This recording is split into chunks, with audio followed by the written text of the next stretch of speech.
ଯଦି ନିଜ ଜନ୍ମ କଲା ଛୁଆକୁ ଛାଡିକି ଗୋଟେ ମା ଯଦି ଗୋଟେ ଯାତ୍ରା ପାର୍ଟିର ଓନର କୁ ଆପଣେଇ ପାରୁଛି, ତାହେଲେ ସେଠି ବାପ ଝିଅର ସମ୍ପର୍କ ତ ନଥାଏ, ଏଠି ପ୍ରେମର ରହସ୍ୟ ସମ୍ପର୍କ ଥାଏ। ତ ଆମେ ଜାଣିବାକୁ ଚାହିଁବୁ ଇଏ ଯୋଉ ବିବାଦ ବର୍ତ୍ତମାନ ଚାଲିଲାଣି ତା ଭିତରେ ଆପଣଙ୍କର ତାଙ୍କ ସହିତ ସମ୍ପର୍କ ଏମିତି କିଛି ଆଗରୁ ଭିତରେ ଚାଲିଥିଲା କି ଯୋଉଥିପାଇଁ କି ଆପଣ ତାର ସମ୍ପର୍କ କାଟିବାକୁ ବସିଥିଲେ, କିମ୍ବା ଯୋଉ ପ୍ରୁଫ ଯୋଉ ଅଛି ତା ଭିତରୁ କଣ କଣ ପ୍ରୁଫ ଅଛି ଯେ ଆପଣ ତାଙ୍କ ସ୍ୱାମୀ ବୋଲି କେମିତି ଜଣେଇବାକୁ ଚାହୁଁଛନ୍ତି? ଆଜ୍ଞା, ମୋ ପାଖରେ ତ ପ୍ରୁଫ ସବୁ ପ୍ରକାର ଅଛି। ଭିଜୁଆଲ ବି ଅଛି, ଭିଡିଓ ବି ଅଛି, ରିଲ୍ସ ବି ଅଛି।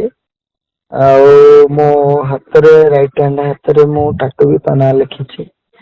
ତାହେଲେ ଏଇଟା ତ ସ୍ପଷ୍ଟ ପ୍ରମାଣ କରୁଛି ନା। ଆଜ୍ଞା, ଟାଟୁ ଆପଣ ଖାଲି ବନେଇଛନ୍ତି ନା ସିଏ ବି କିଛି ଏମିତି ଟାଟୁ ବନେଇଛନ୍ତି ଆପଣଙ୍କ ନାଁ ର ହଉ କିମ୍ବା କିଛି ଅଲଗା? ମତେ ସେ ଥରେ ଦେଖେଇଥିଲା ଯେ ମୁଁ ତମ ନାଁ ଟାଟୁ କରିଛି, ଲେଟର ୱାଇଜ ଟାଟୁ କରିଥିଲା। ଆଜ୍ଞା। ଏବେ ରିମୁଭ କରିଥିବ କି ନାଇଁ ମୁଁ ଜାଣିନି, ହୁଁ। କିନ୍ତୁ ଜେକେ ଲେଖା ହେଇଥିଲା। କେକେ? ଆଜ୍ଞା। ଆଜ୍ଞା। ଆପଣ ତାଙ୍କ ହାତକୁ ଯୋଉ କ୍ୟାମେରା ମାଧ୍ୟମରେ ହୁଁ ନିଆଯାଉ ଜେକେ ଲେଖା ହେଇଛି ଟାଟୁ। ଆଜ୍ଞା, ତାର ଫଟୋ ଆପଣଙ୍କ ପାଖରେ କିଛି ଅଛି କି କଣ ଏମିତି କିଛି ତାର ରହିଛି? ଫଟୋ ନାହିଁ, କିନ୍ତୁ ତା ହାତରେ ରାଇଟ ହ୍ୟାଣ୍ଡ ହାତ ବା ଲେଫ୍ଟ ହ୍ୟାଣ୍ଡ କୋଉ ହାତରେ ବି ଜେକେ ଲେଖା ଅଛି, ମାନେ ଜେ ଫର ଜନ୍, କେ ଫର ଆଜ୍ଞା କାଗଜ। ଆଜ୍ଞା। ବର୍ତ୍ତମାନ ଆପଣ ଶେଷ ଥର ପାଇଁ ତାଙ୍କ ସହିତ କେତେବେଳେ କଥା ହେଇଥିଲେ କହିପାରିବେ? 2 ବର୍ଷ ପୂର୍ବରୁ କଥା ମାନେ ଦେଖା ହେଇଥିଲି, ଭିଡିଓ କରିଥିଲୁ, ରିଲ୍ସ ବନେଇଥିଲୁ। ଆଜ୍ଞା। ବର୍ଷେ ଭିତରେ ବି ମୁଁ କଥା ହେଇଛି। ଆଜ୍ଞା। ବର୍ଷେ ଭିତରେ ମୁଁ କଥା ହେଇଯାଇଛି। ଏବେ ବିବାଦ ଚାଲିବା ପରେ, ଏଇ ଯୋଉ ବିବାଦ ପ୍ରସଙ୍ଗ ଉଠିବା ପରେ ଆପଣ ତାଙ୍କ ସହିତ କଥା ହବାକୁ ଚେଷ୍ଟା କରିଛନ୍ତି କି? ନା ନା, ମୁଁ କଥା ହବା ପାଇଁ ଚେଷ୍ଟା କରିନି କି ଆଗାମୀ ଦିନରେ କରିବିନି। ସିଏ ତାଙ୍କ ଆଡୁ କିଛି ସେମିତି ଚେଷ୍ଟା କରିଛନ୍ତି? ନା ନା ନା ନା। ସେ ଯୋଉଭଳି ଭାବେ ମୁହଁରେ ମନା କରିଦଉଛନ୍ତି ଯେ ଆପଣ ମିଛ କହୁଛନ୍ତି, ନାଣ୍ଡୁ ବାବୁ ତାଙ୍କ ଭଗବାନ ଭଳି ହେବେ, ତାଙ୍କୁ ଝିଅ କରିକି ରଖିଛନ୍ତି, ଏସବୁ ଜିନିଷକୁ ଆପଣ କେମିତି ଦେଖୁଛନ୍ତି, ସତ୍ୟତା ହିସାବରେ କେମିତି ଦେଖୁଛନ୍ତି? ଆଜ୍ଞା, ମୁଁ କହିବିନି, ଧର୍ମ ଅଛି ଆଉ ଧର୍ମ ହିଁ ତାର ବିଚାର କରୁଛି। ଏବେ କଣ ଚାହୁଁଛନ୍ତି ଆପଣ? କିଛି ନାହିଁ, ମୁଁ ନ୍ୟାୟ ଚାହୁଁଛି। ମୋ ପୁଅ ପାଇଁ ମୁଁ ଲଢିବି। ଦୀର୍ଘ 10 ବର୍ଷ ହେଲାଣି ମୋ ପୁଅ ଯୋଉ ମାଛିଅଣ୍ଡ ହେଇଯାଇଛି, ନିର୍ଯାତିତ ହେଇଛି, ନିଶ୍ଚୟ ଆଗାମୀ ଦିନରେ ମୋ ପୁଅ ପାଇଁ ଲଢିବା ପାଇଁ ପ୍ରସ୍ତୁତ ଅଛି।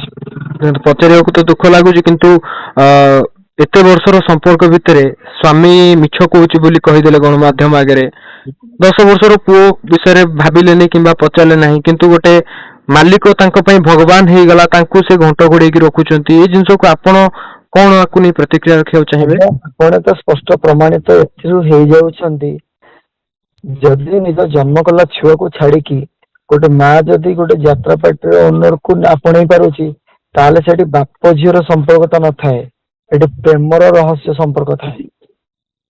ଆଜ୍ଞା। 10 ବର୍ଷର ଛୁଆ 10 ମାସ 10 ଦିନ ଗର୍ଭରେ ଧରିକି ଦୁଃଖ ଯନ୍ତ୍ରଣା କଷ୍ଟରେ ସହିକି ଯଦି ଛୁଆ ଟାକୁ ଜନ୍ମ କରିପାରିଲ, ତାହେଲେ ସ୍ଵାମୀ ତ ବାତ କଥା, ଅଲଗା କଥା। ଏମିତି ମୋ ପରି ସ୍ଵାମୀ ଅନେକ ଅଛନ୍ତି, ସ୍ତ୍ରୀ ଠାରୁ ନିର୍ଯାତିତ ହଉଛନ୍ତି, ଆଜ୍ଞା। କିନ୍ତୁ ଏମିତି ଗୋଟେ ସ୍ତ୍ରୀ ନାହିଁ କି ମା ନାହିଁ ଯେ ନିଜ ଛୁଆ ଠାରୁ ଅଲଗା ହେଇଯାଉଛି।